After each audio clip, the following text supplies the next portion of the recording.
අපොස සාමාන්‍ය පෙළ 2025 විභාගය ඔබ කවුරුත් දන්නවා 2026 පෙබරවාරි මාසයේ තමයි පැවැත්වෙන්නේ. ඉතින් ඒ අපොස සාමාන්‍ය පෙළ විභාගයේ පිළිතුරු පත්‍ර පරීක්ෂා කිරීම එහෙමත් නැත්නම් පේපර් මාකින් සඳහා සම්බන්ධ වෙන ගුරු භවතුන්ට දැන් අවස්ථාව තියෙනවා ඒ සඳහා ඉල්ලුම්පත් යොමු කරන්න. ඉතින් මේ අයදුම්පත් සම්පූර්ණ කිරීම 100%ක්ම ඔන්ලයින් ක්‍රමයට තමයි සම්පූර්ණ කරන්න අවශ්‍ය කරන්නේ. ඔබට පුළුවන් දැන් ඔන්ලයින් සිස්ටම් එක හරහා පේපර් මාකින් අයදුම් පත්‍රය යොමු කරන්න. ඉතින් ඔබ මීට පෙර විභාග දෙපාර්තමේන්තුවේ ලියාපදිංචි වෙලා නැත්නම් ඔබ account එකක් සකස් කරගන්න අවශ්‍ය කරනවා. ඉතින් account එකක් සකස් කරගෙන ඔබගේ පුද්ගලික ගිණුමින් තමයි මේ අයදුම් පත්‍රය යොමු කරන්න අවශ්‍ය කරන්නේ විභාග දෙපාර්තමේන්තුවට.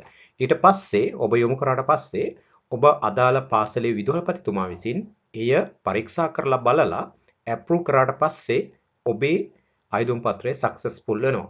ඊට පස්සේ ඔබට පුළුවන් එය soft පිටපතක් විදිහට තියෙන මේ අයදුම් පත්‍රය print කරගන්න ඔබට අවස්ථාව උදා වෙනවා. ඉතින් අපි බලමු කොහොමද මේ වැඩේ කරන්නේ කියලා. ඔබ Google එකට ගිහිල්ලා search කරන්න onlineexams.gov.lk කියලා. ඔබ search කරාට පස්සේ මෙන්න මේ interface එකට ඔයාව අරන් එනවා. ඉතින් ඔබ මේ වෙන විටත් විභාග දෙපාර්තමේන්තුවේ ලියාපදිංචි වෙලා ඉන්න කෙනෙක් නම් ඔයාට පුළුවන් මෙතන ඔයාගේ national identity card number එක එහෙම නැත්නම් NIC එක මෙතන ඇතුළත් කරාට පස්සේ ඔයාට පුළුවන් වෙනවා මේ සිස්ටම් එකට log වෙන්න.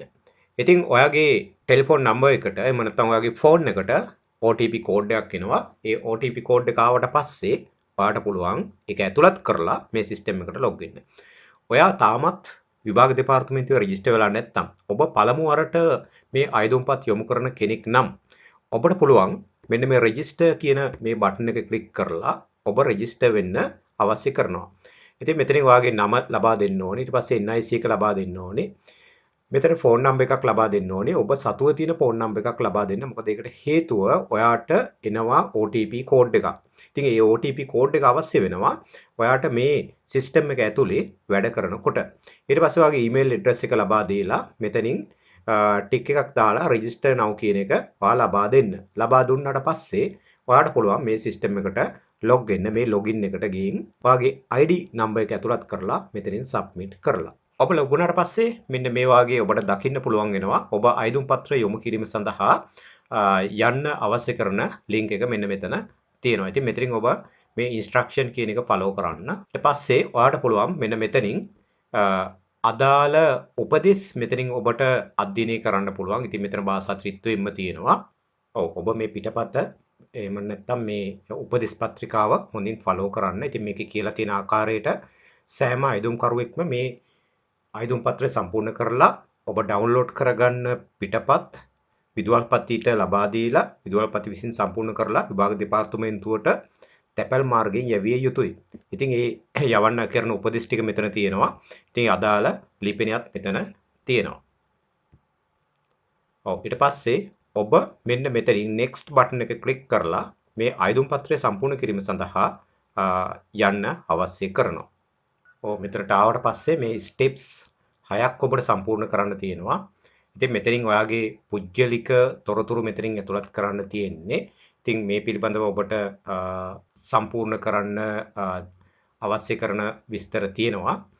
ඉතින් මෙතනින් ඔබ මේ දේවල් සම්පූර්ණ කරන්න අවශ්‍ය කරනවා. ඊපස්සේ මෙතන තවත් තියෙනවා ඔබට සම්පූර්ණ කරන්න මේ හැම එකක්ම ඔබ සම්පූර්ණ කිරීමට අවශ්‍ය කරනවා. ඊට පස්සේ මෙතනින් තියෙනවා ඔයාට සම්පූර්ණ කරන්න දිස්ත්‍රික් ඊට පස්සේ ඒරියා එක මේ වගේ සාමාන්‍ය විස්තර ටිකක් ඔයාට සම්පූර්ණ කරන්න තියෙනවා. ඉතින් මේ හැම එකක්ම ඔයාගේ පුද්ගලික ඔයාගේ සර්විස් එකට අදාළ තොරතුරු මෙතනින් තියෙන්නේ. ඒ ටික සම්පූර්ණ කරන්න. ඊට පස්සේ මෙතනින් විශේෂයෙන්ම තියෙනවා ඔබට ඔබ පළවෙනි වටේද එහෙම නැත්නම් දෙවෙනි වටේද ඔබ මාකින් කරන්න කියන දේ මෙතනින් ඔබ සම්පූර්ණ කරන්න.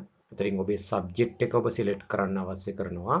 මාධ්‍ය ඔබ මෙතන ටීචර් කෙනෙක්ද, ලෙක්චර් කෙනෙක්ද, ගුරු උපදේශක කෙනෙක්ද කියන දේ තෝරන්න ඕනි. ඉතින් අදාළ දිස්ත්‍රික්කය ඔයා තෝරන්න. එතන සෝනල් එක තෝරන්න පුළුවන්. එතන OPCL ඇඩ්‍රස් එක ඔබ ලබා දෙන්න. ඉතින් මෙතන ඔබට සබ්ජෙක්ට් දෙකකට වැඩි ඉල්ලුම් කරන කට්ටියට මෙතනින් පුළුවන් පළවෙනි සැරේ පළවෙනි වටේ සහ දෙවෙනි වටේ ඔබට මෙතනින් ඇතුළත් කරන්න පුළුවන්. මෙතනින් ඔයාගේ ක්වොලිෆිකේෂන් ටික ඇතුළත් කරන්න අවශ්‍ය කරනවා. ඔයා මේ සබ්ජෙක්ට් එකට අදාළ කරන සුදුසුකම් සම්පූර්ණ කරලා තියෙන්න ඕනි මේ පේපර් මාකින් කරනකොට. ඉතින් ඒකට අදාළ සුදුසුකම් ටික තමයි මෙතනින් ඔබ හදාarලා තියෙන පාඨමාලාව අවුරුද්ද ඊට පස්සේ සබ්ජෙක්ට් එක ඒ වගේ විස්තර ටිකක් මෙතනින් ඔබ ඇතුළත් කරන්න අවශ්‍ය කරනවා. ඊට පස්සේ මෙතන next කරන්න ඕනේ. මෙතනින් ඔයාගේ ඉස්කෝලේ විස්තර පිළිබඳව මෙතනින් අහනවා. ඉතින් ඒවා සම්පූර්ණ කරන්න. ඔයා ටීචර් කෙනෙක් නම් ඊට අදාළ තොරතුරු ටික සම්පූර්ණ කරන්න. ඔයා ගුරු උපදේශක කෙනෙක් නම් ඊට අදාළ තොරතුරු ටික සම්පූර්ණ කරන්න. මෙතන වගේ එක්ස්පීරියන්ස් දාන්න ඇතුළත් කරන්න. ඔයා අවුරුදු කීයක් මාකින් කරලා තියෙනවද කියන දේ පිළිබඳව. ඊට පස්සේ ඔයා මෙතනට ගිහින් මේ ස්ටෙප් 6ම ඔයා සම්පූර්ණ කරලා ඉවර වුණාට පස්සේ ඔයාට පුළුවන් මෙතනින් සබ්මිට් කරන්න. සබ්මිට් කරාට පස්සේ මෙතන ඔයාට පුළුවන් අවශ්‍ය නම් මේක වැරදිලා තියෙනවා නම් නැවත රීසෙට් කිරීමේ හැකියාවකුත් මෙතනින් ඔයාට ලබා දීලා තියෙනවා. ඉතින් තාම තියෙන්නේ pending verification by the principal කියලා තමයි මෙතන තියෙන්නේ. ඉතින් මේක විදුහල්පතිතුමා විසින් approve කරන්න ඕනේ. චෙක් කරලා බලලා විදුහල්පතිගේ අවශ්‍ය නිර්දේශ ලබා දීලා approve කරන්න අවශ්‍ය කරනවා. ඊට පස්සේ තමයි මෙතනින් ඔයාට download කරගැනීමේ හැකියාව මෙන්න මෙතනින් ඔයාට ලැබෙනවා. ඔයාලට පේනවා approve කරාට පස්සේ මෙන්න මේ වගේ තමයි පෙන්වන්නේ. ඊට පස්සේ තමයි ඔයාලට download කරන්න පුළුවන් හැකියාව ලැබෙන්නේ.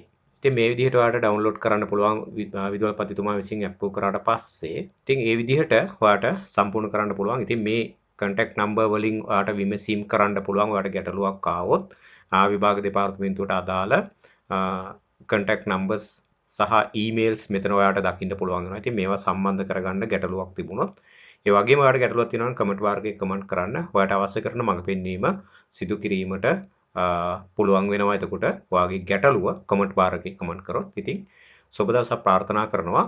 ඉතින් ඔයාලට පුළුවන් මේ 2025 වර්ෂයට අදාළ කරන සාමාන්‍ය පෙළ විභාගයේ පේපර් මාකින් සාර්ථකව කරන්න. ඉතින් ඔයාලට ඒ ශක්තිය ධෛර්යය ලැබෙන්න කියලා ප්‍රාර්ථනා කරනවා.